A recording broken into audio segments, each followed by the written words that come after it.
Welcome to Pods with Posh and Paul, a podcast designed to inspire and challenge listeners through story, experience and insight. To face adversity, learn from suffering and discover how to embrace life with a heart filled with love and gratitude. We are so thrilled to have you journey with us and can't wait to share your stories. Join Sue O'Callaghan and Joanne Webb as we disrupt the theory that everyone has perfect lives. Hi and welcome to this heartwarming episode. Today's guest started blogging 5 years ago when a good friend of hers was diagnosed with breast cancer. Her blog is all about sharing other people's stories with the aim to connect women so they never need to feel alone on their journey. Her blog has grown into a non-profit organisation with a full website, online shop, regional events and a solid social media presence.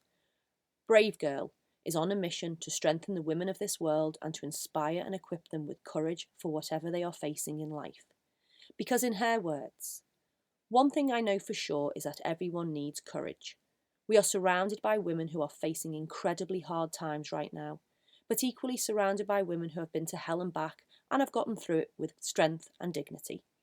When we share that space with authenticity and vulnerability, we all get courage stirred up in us and the gift of perspective and inspiration. BraveGirl exists in that space. We are so pleased to welcome Steph Redhead. Okay, Stephanie, wonderful to have you on here today. Thank you so much for joining us. Thank you. Great to be here. Now, you have a wonderful website with a blog and it's called BraveGirl. Can you just go straight in and tell us what was the inspiration behind BraveGirl? I think, well, it started 5 years ago. It's been a long journey, but it started when my husband and I and our two kids at the time were overseas for about 6 months having a sabbatical. And then one of my friends back home who lived in Auckland got diagnosed with breast cancer.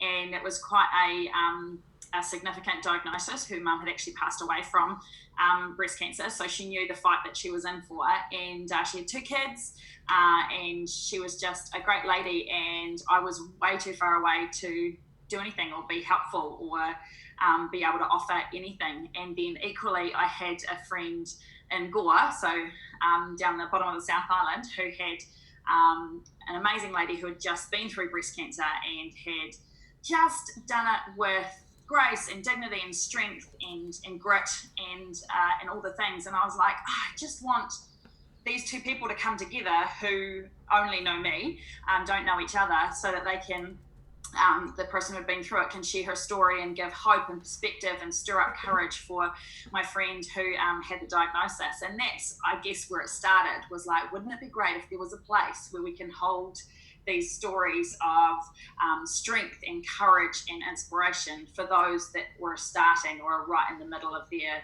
battle or hard times. So that's what I did. I created that space. It started off as just a blog, me interviewing the people that I knew that had been through hard things and kind of a how did you get through it, what helped, what didn't, kind of questions, and then just offering it up to the world for those who wanted to or needed to connect with it. And that's been an incredible humbling journey for me to go into people's vulnerable spaces, talk to them about their hardest times in their lives, but it has never not helped someone. That once we've put it out there on our blog, on our website, on our podcast, we put the story out there, and I've always got an email saying I needed that, or this is my story, or I'm right at the beginning of this right now, and it's given hope and perspective and encouragement. So that's where it began, and then it's just blown up from there, really. Well, it's amazing, isn't it? Because that's what we're all about. We're all about sharing stories to, disrupt the theory that people have perfect lives. And what we've noticed, well, every single person has a story, don't they? And yours is no bigger or smaller than anybody else's, but this is why we need to all share our stories, because we are there to help other people, and our stories really do help others, don't they? They really do. And I think that our vulnerability in those moments is what connects us, because you can get help from experts, but when you are in a place where you're sharing a heart-to-heart vulnerability moment, that's when really real good connection can come from, and that's where the help can come from. So I know BraveGirl's like a non-profit organisation, isn't it? So tell us what's happening within that space now. Yeah. Okay. Well, I guess what started, as I said, as a blog, there came a sense that it was going to be a lot bigger, and I needed to decide whether I went as a business or whether I went as a non-profit, and I decided to go for a non-profit because it didn't feel right to gain off other people's trauma or hard times. So we went to a non-profit because it really was, my heart is to help women and to empower women. And so I guess the change came when we added our online shop, which I started to develop products that were gifts that were able to inspire strength and courage. And I guess our signature product is actually our BraveGirl underwear, which is with the whole idea, you hear the slogan, put your big girl pants on. Yeah.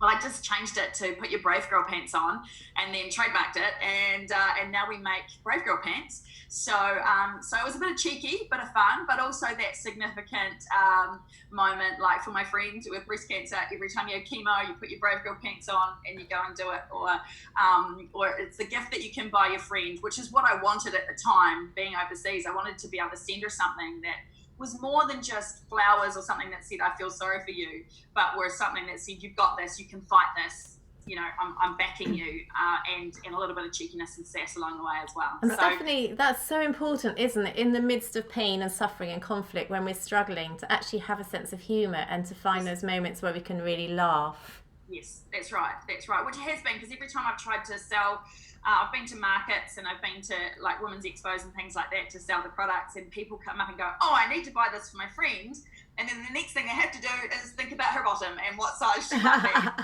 So it's a lot of fun from beginning to end. Oh, but I think all women need a pair of Brave Girl pants, because I don't know a single woman who isn't brave. Do you? Exactly, and that's my point. I sort of think, we think that it's got to be hard times, but sometimes just getting out of bed can be quite difficult. At the time I've got 3 children now, and, just toilet training, my preschooler, I'm like, ugh. You just need to keep, whatever it takes to keep going. It might not necessarily be the same proportion of courage from someone battling cancer, for example, but it's still the reality for me is that I need courage to face what I have to face, to parent my children, I've had people who have had to give speeches and they're not public speakers, and so they've put their Brave Girl pants on, or mothers who have had to go and confront a school situation or something like that, and so any mannerisms, any manner on the spectrum of courage is what we're all about. But equally, we've got other products as well, like necklaces, if you don't really want to give Brave Girl pants and things like that. But essentially, that's what the online shop was. But I'll tell you the other awesome thing, then, coming into the non-profit, which was your original question, was that the underwear is actually the girls who sew, I'm not a sewer, the girls who sew my underwear have actually come out from the Gloriavale community, the religious community in Greymouth, and these are the ladies who have come out and are trying to build a life for themselves out here, and of course they're brilliant sewers, exquisite in their work, and they were looking for I had a mutual friend actually, who was like, do you need any sewing done, because there's some girls who have come out, they've got their children and they're great sewers, and she was sort of needing alterations and things, and I was like, well, actually that was when the project was. So I've had about 3 girls from Gloriavale who are at home with their kids, and they're trying to make it in this world, coming out from that community, and they make pants. So it's the idea of we're all in this together, and we're all rising, and we're all doing what we can, and helping each other out. So I guess that's always been my philosophy, is if I'm going out, who am I bringing with me? And so I've got one of our ladies who does our artwork for some of the things that we've got for sale, and she's a mum of 2 kids who lives in Queenstown, an amazing artist. And so, whatever we can do to promote or to showcase their work and do that. So, and yeah. Gloryvale, for our listeners around the world that don't know what Gloryvale is a closed religious community, isn't it?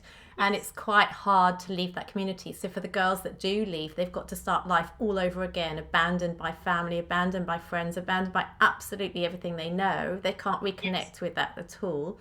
for those that want to know more, there's an amazing TV program on it, isn't there, Glory Vale? But I imagine for those women, it must be so isolating to start again, to try and find that community. But you've also spoken about mothers, and I think, as mothers of young children, it's a very lonely place to be, isn't it? Struggling at home with toddlers, if you've had a career before, or even if you haven't had a career before, it's quite a lonely situation to be in. So I love the fact you're actually speaking about mothers, and our message out there is, to you mothers with young children, we also, Joe and I have both got 4 children each, and it's tough. It's a really lonely place to be, and it's really important to connect with other young mothers, to share your story.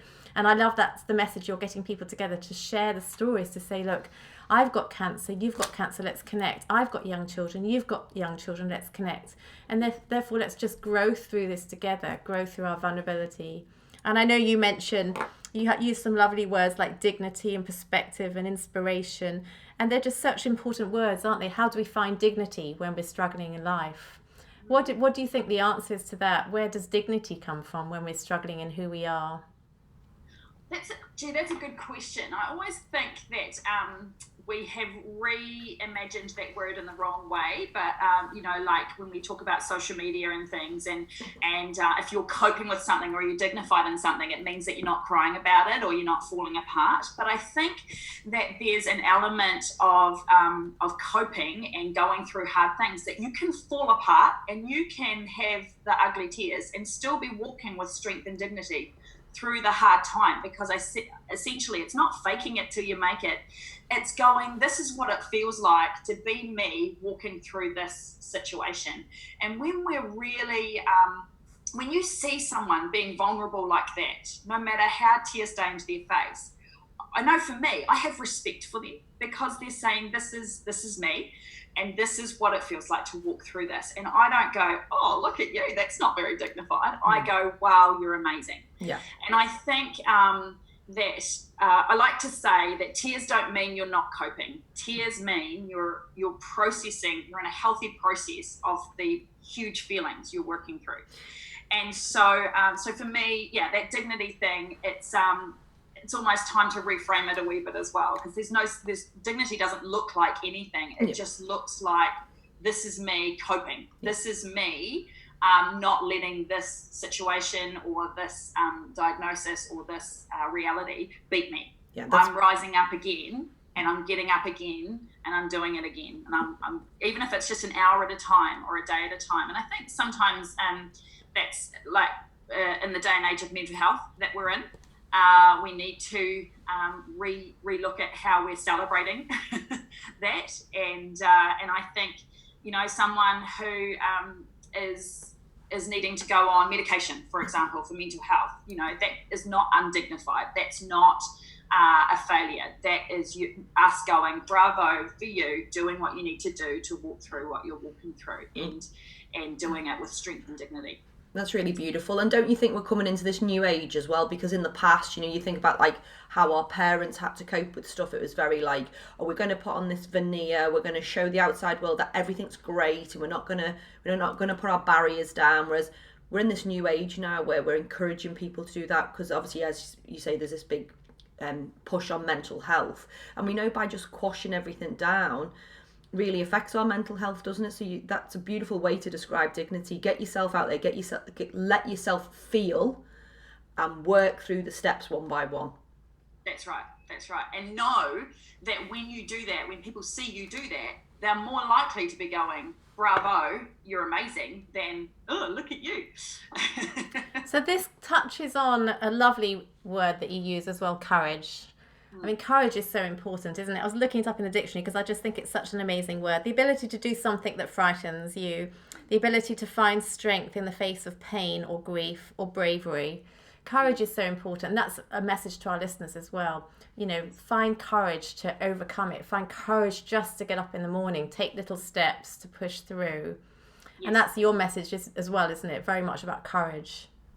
Yeah, and so that's what we've built our social media and everything around is, what can we do to give you that pep, to give you that reminding of yourself that you've got this today, and you can do whatever you're facing. Yeah. And I love what you said before, like earlier on when you were talking about, you have to have courage to potty train your child. Another person has courage to go through cancer. It's about not comparing, isn't it? And again, what we used to do is, or definitely for myself, is I think, oh, I'm going through such and such, but there's people in Africa who are starving, so therefore I can't feel this. And actually, that's not the case, because you're not going to help the people over there by not feeling your feelings. You're just actually going to make yourself go into this really dark place. So don't compare that.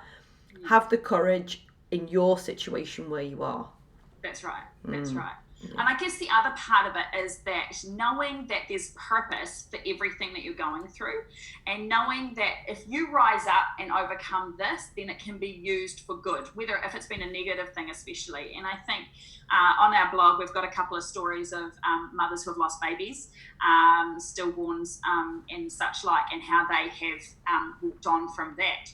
But essentially, and how I've reframed it, is that the impact that those stories have had through the BraveGirl website, that is that child's legacy. That child who didn't even take a breath on earth, and through the strength and courage of the mother, that child has a legacy of impact and influence and positivity. There's a positive message that's come out of this tragedy. And I think when you can be around that, so not comparing, but knowing that there's a purpose for your pain, that there will be a purpose for your pain, and that when if you can get through this day and you can learn something and you can share something, or you can and share who you are, then someone is going to be impacted by it. And I think if we can remember that in the time we're stirring up our courage, then it gives us that boost. And it's within our pain is where our biggest growth happens, where we build our biggest set of, resilience tools, isn't it? And it's in that darkest moment, and they are really dark moments, aren't they? But once you come out and you start taking those little baby steps in towards the light again, as you say, share your story and help the next person. That's right. Interestingly, I think also when you can't find the courage, you're looking for stories, and that's why your website, BraveGirl, is so important. You're looking for the stories of somebody else's courage, aren't you, when you can't find courage yourself? So that person has survived what I'm going through right now. So if they can find the strength to do it in the circumstances they were in, I can also be inspired to get through what I'm going through. Somebody else has been there, somebody else understands what I'm going through right now, and somebody else has survived it. Not only survived it, but now they're obviously thriving. That gives me a glimpse of hope to carry on. Yeah, that's right. I got an email from a lady once who at the time said 2 a.m. in the morning, and she says, I'm just sitting by my son's hospital bed. They're a family that have been through health issues, so that she spends a lot of time by her son's hospital bed. And she was exhausted and had just over everything and feeling hopeless, and she was a woman of faith, and she was like, I can't even read my Bible right now, but I've just read pretty much every single blog that you have written on your on the blog, because it was stories of pain but with hope and encouragement and all of those things that you're talking about. And she said, this is getting me through. This is just wanted to let you know that that your blog is getting me through the long dark nights and of hopelessness and things like that. And I was like, well, first of all, I went, that's amazing, and second of all, I was like, I need to interview this woman. But essentially that whatever. And the beauty of technology and a website is that you can, whenever you need that stirring up of hope and courage and perspective, you don't have to wait till 9 o'clock for your coffee with the girlfriend or anything. You've actually got it where the website makes those stories and this hope and perspective accessible. Yeah, because when you are going through something, sometimes it feels so desperately lonely, doesn't it? Because it's only because your friends and family don't necessarily relate to how you're feeling, because it's so individual to you. So if you can read or connect with somebody within that, it's so special and so heartwarming. Yeah, that's right. And so important, isn't it? Totally. To realise you're not alone. Absolutely. In those lonely times. And that's basically what I love about your whole thing. You're putting it out there for the world in a non-profit, but then you're also building a community within as well. And like, as you say, all the people who work for you are mothers or, trying to build their life, rebuild their life. That's such an amazing thing and such a lovely community. They must feel really blessed to have come from one place now to be with you.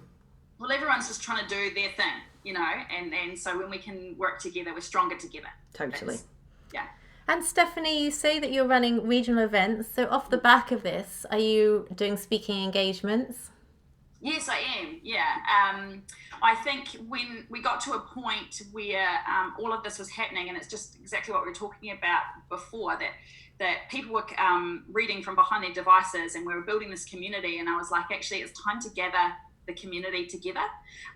And so we now have two day events, one in Christchurch and one in Southland, and looking to do one in Auckland next year as well, where we just gather all the Brave Girls together, and knowing that you're coming to a day of speakers and inspiration and motivation, but with like-minded people who are all trying to stir up their courage. So that's where the events have come from, is just that sense of yes, we want to connect with you, and yes, we want to be accessible behind the devices, but there comes a time where behind our devices is unhealthy too. So let's gather together in the flesh, stand side by side, and all be inspired and equipped together. So that has meant, yes, I've been speaking, and then through that platform being given invitations to speak in other places. So that's the adventure as well.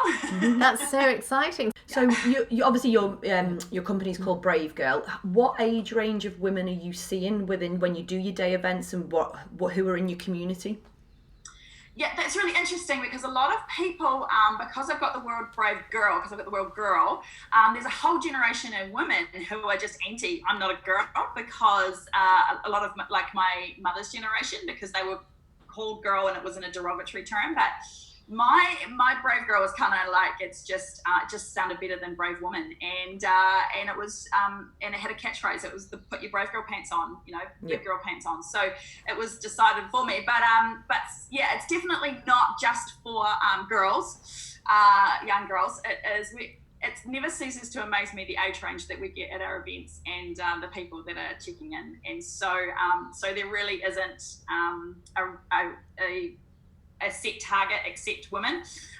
That's our target. But essentially, if you engage with our story and you're able to be on social media and all that, because that's where we put most of our stuff, then you belong at BraveGirl. If you need courage, you belong at BraveGirl, and that's Yeah. So you're seeing the whole range from like young right through the whole age ranges. I think that's so lovely. I mean, there's some people that are older women by age, but young in spirit and young, Totally. and equally there's some young in age that are old, old souls, if you like. And so I think that's what I love about this, is that you connect with the story and you connect with the courage. And there are some amazing older women who have been through, when you hear their life story, and you're like, wow, how are you still walking and living and talking, and so we can't discriminate on age, but I stay in my lane, as we talk courage, and I think that's what connects. And the ones that, and I see it when I'm at markets and things like that, the ones that walk past, the ones that go, oh, brave girl pants, that's so awesome, some think it's a joke, and some just walk past because you're like, yeah, they don't connect with the message at all. And then there's the ones that, and these are our people, the ones that come in and go, oh, I need this. Yeah. And don't you find like it doesn't matter how many stories you hear, we are continue to be inspired, don't we, and moved and touched every day by story. You can never hear enough stories, can you? No, that's right. I mean, I've been doing this for 5 years, and I still tear up a lot, and but I talk about that being in the sacred spaces, and we cry together a lot of the time. So I always warn the people that I'm talking with, if you cry, I'll cry, but don't worry, we'll just keep going, because it's real. Yeah. And I've never, and I hope to never be into that. I'm sure I will always be touched by people's stories. Yeah. And Stephanie, you also work with in alternative education with young people removed from mainstream school. Is that right? Yes. How do you think your work in BraveGirl crosses over to influence the work with young girls, or young girls and boys? Do you think there's a relationship between the two? Absolutely. I guess I'm seeing in the young people that are alternative education, I'm seeing the beginnings of their story.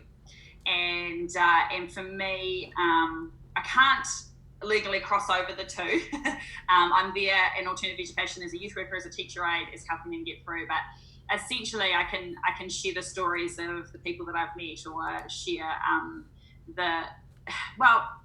I mean, every story has changed me and changed how I approach these things too. So I do believe that how I work and interact with these young people has been affected by BraveGirl. But I just think that so it gives me perspective and things like that. But the stories, these girls and the life that they've lived in their short 14, 15 years, and to get them to this place where it's been negativity. Up until there, they've been removed from mainstream education, stood down, excluded, all those sort of things. And so to be able to offer them, I guess, a second chance that says, let's cut away everything that's not great, and let's just focus on getting you across the line education-wise in NCEA, and then figure out the rest. And so we have a health nurse that works with these young people. We've just wrapped them around with everything that we can, and then work towards getting them across the line. And so for me, that's courage in action every day that the students turn up, and the situations that I know that they're in their homes, and their own minds and mental health and all of those sort of things. Because I was just thinking there must be an overflow of compassion from all the stories you're hearing from BraveGirl. And, our young people need compassion, don't they? They need to be connected with somebody that gets them at their grassroots level through that level of compassion, which is often missing in their lives. Yes, that's exactly right. Yeah. And they do. And even just the practicalities of we feed them, because sometimes they're just really hungry. And we know as women, we can get really hangry. I love that there's a word for that now. Yeah.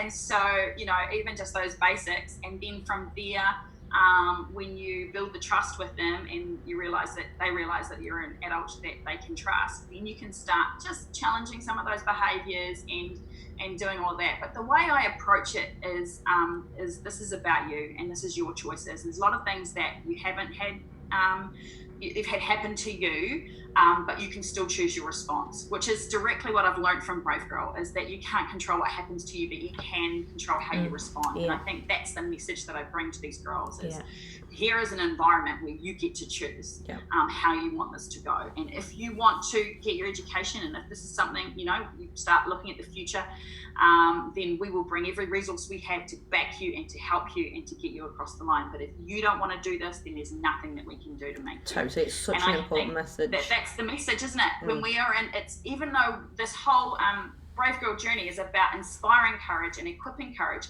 it's still up to each individual person to rise up within themselves to fight and overcome what they're going through. I love what you said, because Jo and I both work with teenagers, and I think part of the work is actually role modeling the ability to be vulnerable. You have this story, you've got this circumstance, you've got a horrendous situation around you. You don't need to feel shame about it, but what you do with it is you've got choice what to do with it. So you can be authentic with it, you can try and deny it, you can carry shame, but actually everybody needs to all the time turn their lives around. We're living constantly reassessing our lives, trying to improve who we are, trying to find the next steps forward, whatever circumstances we've come in. And I think to be a role model for vulnerability, to say your story's okay, everyone's got a story, but it's actually what you do with it and the choices that you make at this particular point in your life to either empower yourself or to disempower yourself is really quite critical for these young people. That's exactly right. Yeah, one of my favourite lines, and this is what I teach people, I say, it's your life, you decide. And that's the message I drum into everybody, your life, you decide. And I truly believe that. And as you say, these poor young people or anybody in life have had lots of things that have happened to them. But once you actually have that knowledge that you choose your response, it's actually a really powerful place to be, isn't it? It's very, very empowering to know that you can decide if you get angry, you can decide if you cry, you can decide if you're going to just walk out the room and have a tantrum, but it's at the end of the day, it's your choice. That's right. And you live with the consequences of those choices. Totally.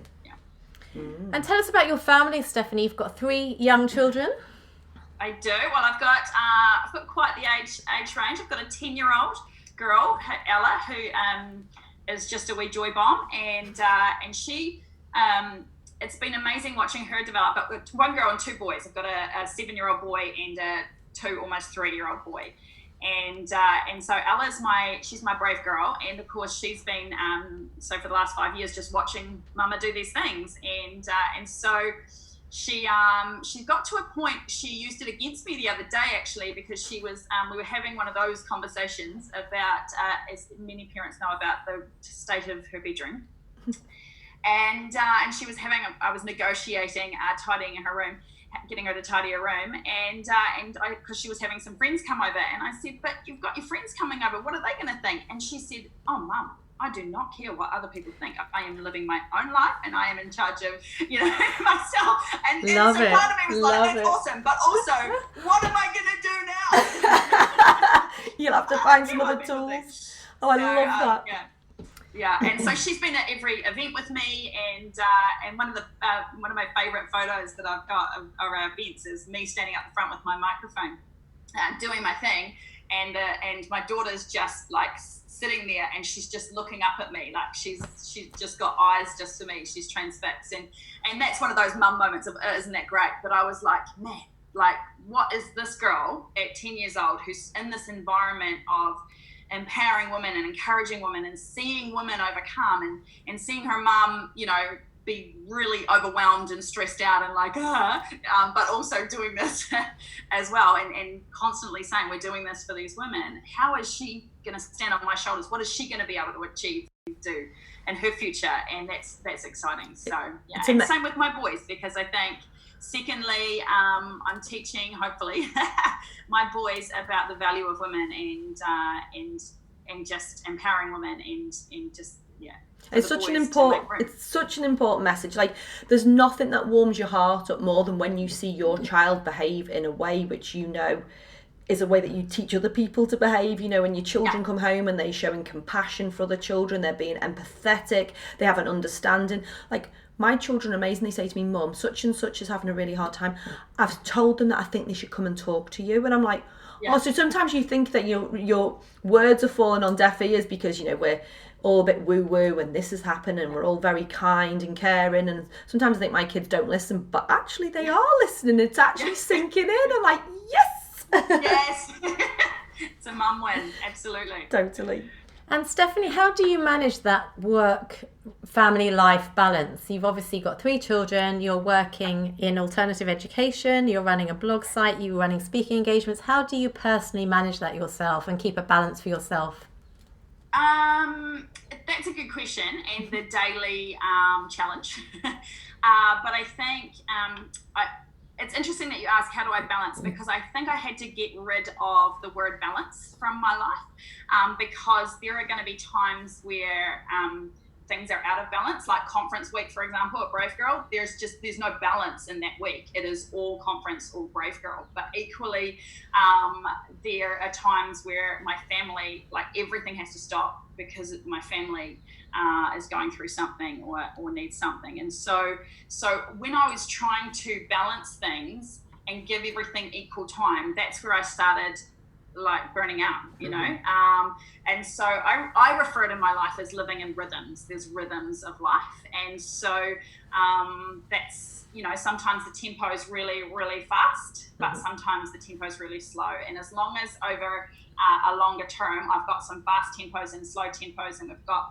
like some good rhythms going, then we can handle so my kids can handle the craziness of conference week, for example, because after that we have a holiday time or all those sort of things. And so I just make sure the rhythm is not always go all the time. That's not healthy, but I'm also someone that can't live with a slow rhythm. Yeah. I can't slow dance all the time. I have to have all over the place. So for me, I don't I try and do things that are going to help future Steph. So that's how I live my life. I try and set up future Steph for some wins. And my husband and I, that's how we work. We try and set each other up for wins.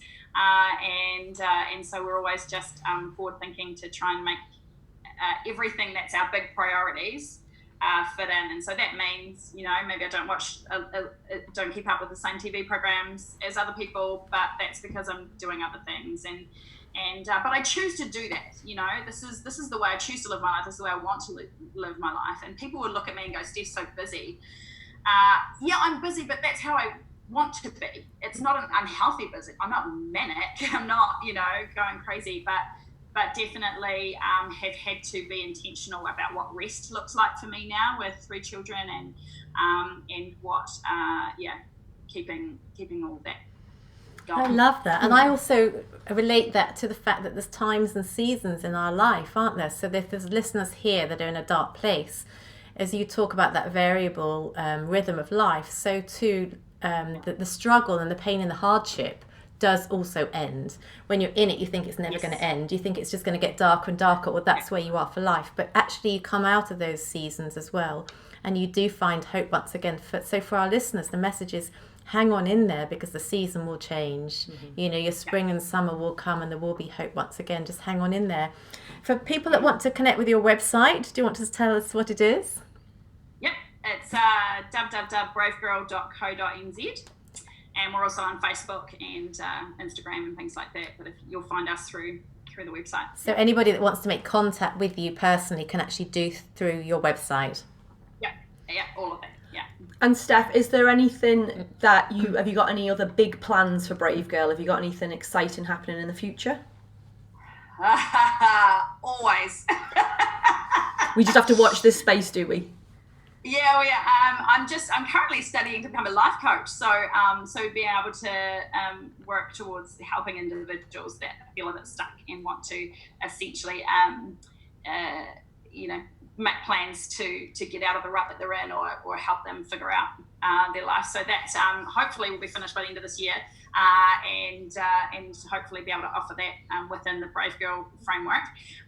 But we the biggest thing is that we're starting to move into an international scene, and part of that is the United Nations, which is a massive leap. But essentially, when we rise up and we can lift our eyes above our own circumstances, you start to see all of the other need in the world. And I think, so for me, using the context of stirring up your courage and looking up and speaking up for those that can't. So in March this year, I went to the United Nations, the Commission on the Status of Women, which is essentially all about gender equality. And I learned about and heard stories about people from all other countries who what their life is like, and met some just shared stories on an international platform, but also found some amazing organisations doing some amazing things, helping women who have struggles that are you can only imagine. Yeah. And so essentially we're starting to very slowly work towards how we can help, how we can connect everyday normal New Zealand women, and how we can engage with women over the other side of the world that are in difficult circumstances, and what is it that we can do. And that's the aim really, is start to engage with international issues, but in bite-sized pieces, in ways that are sustainable and beautiful. And so that we rise, we're all stronger together. When we rise, we can help others. It's that once we overcome what's our own immediate barrier, realizing that there's just women that need us to rise up over us and help them, give them perspective and courage and hope and inspiration and help. You fill my heart with joy, because it's exactly the message that Sue and I put out there as well. We're all about lifting women up, empowering women. That's our message. That's where we're going. And obviously the podcast is to help everyone, but at the end of the day, we're women that have been through things, so we know, we've been there, we've done it, and we're here to help lift others. That's right. You're now putting all of that you've been through to purpose and good use, which is just awesome. Totally. And I cannot wait to buy my BraveGirl pants. And I think that's going to be an amazing Christmas present for everybody. So hopefully, I won't give it all their Christmas presents away, but you might get a person. I'd love to receive a pair.